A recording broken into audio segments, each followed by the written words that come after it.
As you probably have seen if you visited a grocery store recently, egg prices are at an all-time high, but it may not be for the reason that you think or expect, and that's today's topic of Sarah Explains It All. Now, I'm here with an old friend, our Secretary of Agriculture here in Maryland, Kevin Atticks. We've worked together over the last decade on all kinds of sustainable agriculture initiatives and clean water initiatives. Good things, positive things. I am so excited to be here at the Department of Agriculture to talk about this topic. So first, if you can just share, like, what is going on with egg prices? What can you tell the audience? Well, so there's two things. The first is that we've got avian influenza, which is circulating in chicken flocks. It's basically endemic in wild bird populations, geese, ducks, vultures, that type of thing. And every once in a while, the droppings infiltrate chicken poultry farms and you have an outbreak. And so, unfortunately, the chickens die. And if you're an egg laying operation and your chickens succumb, you can't just replace the chickens. Right. Chickens have to be 20, 22 weeks old before they start laying eggs. Okay. And so you have basically farms and operations out of service for a good amount of time. And so there's a supply and demand issue. There's also, we're seeing folks taking advantage of that situation. And so prices are going up and big buyers are buying lots and lots and lots, which constrains the supply. Okay.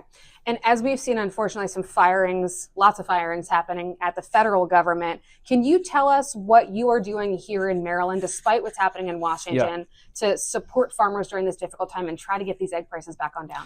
Well, the first thing we do is we've got a team in our animal health division who is testing poultry and milk supply and eggs and everything else, just to make sure that everything is safe and virus-free. If and when there is a detection of the virus, we've got basically a SWAT team that goes out and takes care of the situation, contains it. That's the number one thing we try to do, is contain the outbreak so that it's not spreading from my farm to your farm to their farm, that we can contain it, limit the impact and the exposure. And so we work with Delaware, Virginia, our departments of agriculture, our DNRs, and then we also work with USDA.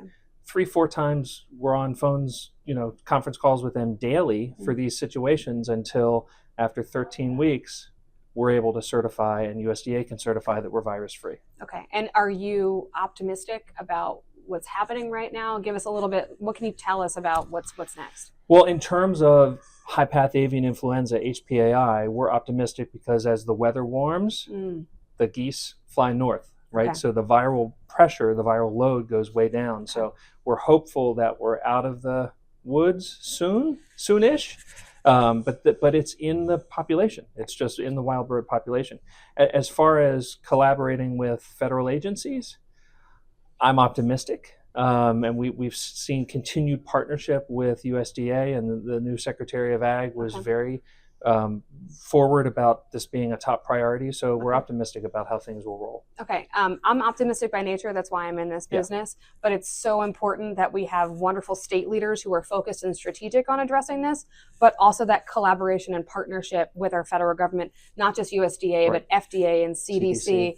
It's why civil servants are really important, why having a strategy, why we trust good science is really important. And that's why I'm fighting every day to make sure that we're actually investing in those civil servants and that federal science, and not seeing the cuts that we're seeing come out of Washington. But Mr. Secretary, thank you so much. Thank you very much.